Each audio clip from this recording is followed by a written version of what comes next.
Alors, dans cette vidéo, nous allons un petit peu parler des ensembles de nombres, puisqu'évidemment, il n'y a pas qu'un seul type de nombre en mathématiques, hein, il y a une grande quantité.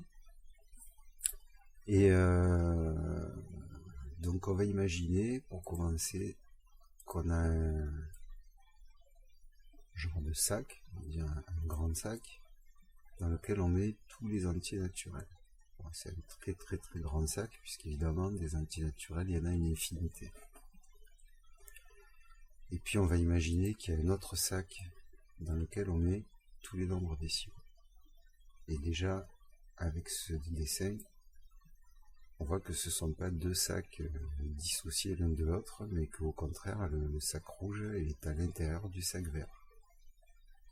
C'est vrai que lorsqu'on demande à un élève de 6e qu'est-ce qu'un nombre entier, il n'est pas rare qu'il réponde c'est un nombre sans virgule.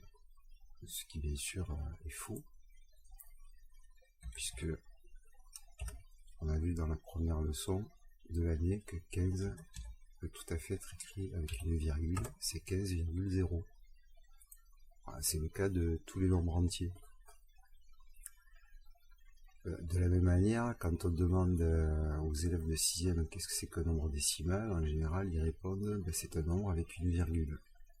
Bien évidemment, c'est en partie vrai, c'est vrai pour certains, mais c'est pas vrai pour tous, puisque on voit bien que 15, il n'y a pas de virgule dans l'écriture, pourtant c'est quand même un nombre décimal, puisqu'il est lui aussi dans une espèce de grand sac vert. Donc la bonne façon de dire les choses, c'est que un nombre entier, c'est un nombre décimal particulier, puisque c'est un nombre décimal dont la partie décimale est égale à 0. Alors, évitez aussi de dire qu'un nombre entier est un nombre sans partie décimale, puisque c'est faux. Le nombre entier a une partie décimale, mais elle est égale à 0. Elle est nulle. Maintenant, on va créer un autre sac, encore plus grand que les deux précédents, qui contient les deux précédents, et dans lequel on va mettre tous les nombres rationnels. Avant d'avoir des définitions rigoureuses pour les différents types de nombres, on peut déjà dire que la patate bleue, le grand sac bleu qui contient les nombres rationnels, il contient aussi le grand sac vert, et il contient aussi le sac rouge. Donc ça veut dire que tous les nombres entiers sont également des nombres décimaux, que tous les nombres décimaux sont également des nombres rationnels, que donc tous les nombres entiers naturels sont aussi des nombres rationnels, mais ça veut dire également qu'on peut tout à fait être un nombre rationnel sans être un nombre décimal, et on peut être un nombre décimal sans être un entier naturel. On dira que donc les entiers naturels sont des nombres décimaux particuliers, et les nombres décimaux sont des nombres rationnels particuliers.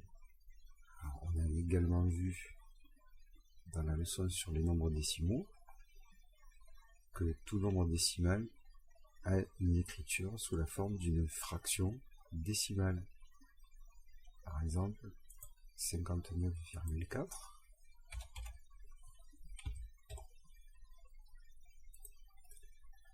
Je peux l'écrire sous la forme d'une fraction, donc décimale.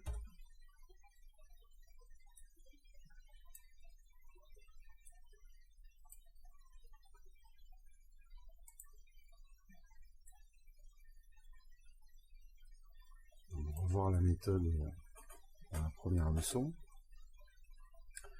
Je regarde le dernier chiffre dans le nombre qui correspond au rang des dixièmes, c'est le 4. 4 est le chiffre du dixième. Ça veut dire que ma fraction a 10 comme dénominateur. Et pour avoir son numérateur, j'écris exactement les mêmes chiffres que dans 59,4, c'est-à-dire le 5, le 9 et le 4, et sans aucune virgule. J'obtiens que 59,4 a bien une écriture fractionnaire, c'est 594 dixièmes. Ceci illustre le fait que tous les nombres décimaux sont également des nombres rationnels.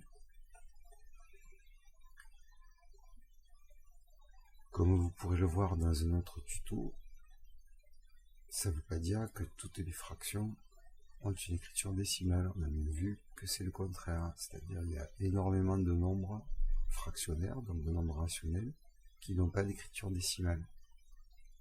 C'est le cas de 2 tiers, puisque c'est le nombre que vous retrouverez dans la vidéo sur les nombres en général, et en particulier sur les divisions décimales et les divisions qui ne s'arrêtent jamais.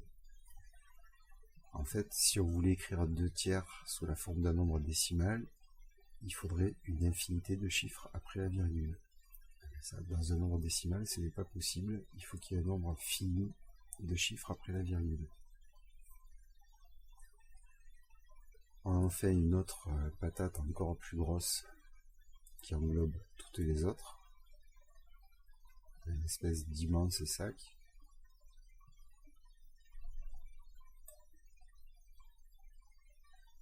Ah mais j'ai dit une bêtise. Pas du tout. Puisque là il s'agit d'un sac qui est différent, dissocié du sac bleu des nombres rationnels. C'est le sac dans lequel on met tous les nombres irrationnels, donc comme leur nom l'indique, ils ne sont pas rationnels.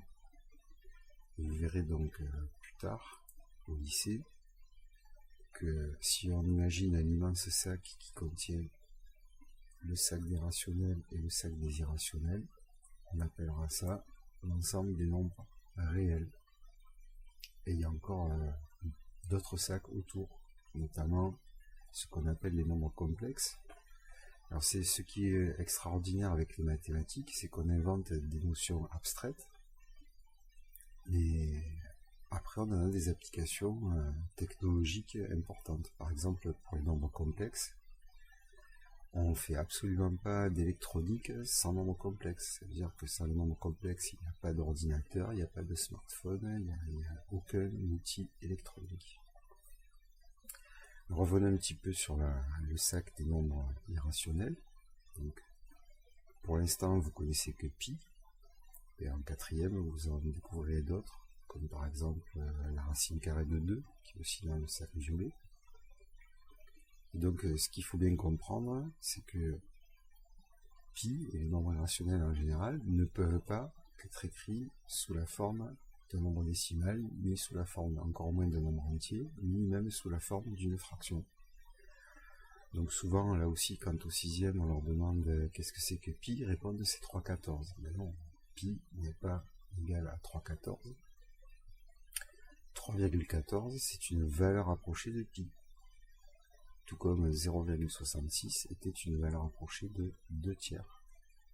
Donc tous ces nombres qui ne sont pas décimaux, on peut les approcher par des nombres décimaux, c'est-à-dire des nombres qui sont à peu près égaux à pi ou à 2 tiers, mais pi et 2 tiers ne sont pas des nombres décimaux. Donc ce sont des nombres qui sont complètement abstraits, ce qui justifie la définition par exemple de A sur B, qui est le nombre qu'il faut multiplier par B pour trouver A, ou de pi, dont vous verrez plus tard qu'il est le coefficient de proportionnalité entre le périmètre d'un cercle et son diamètre.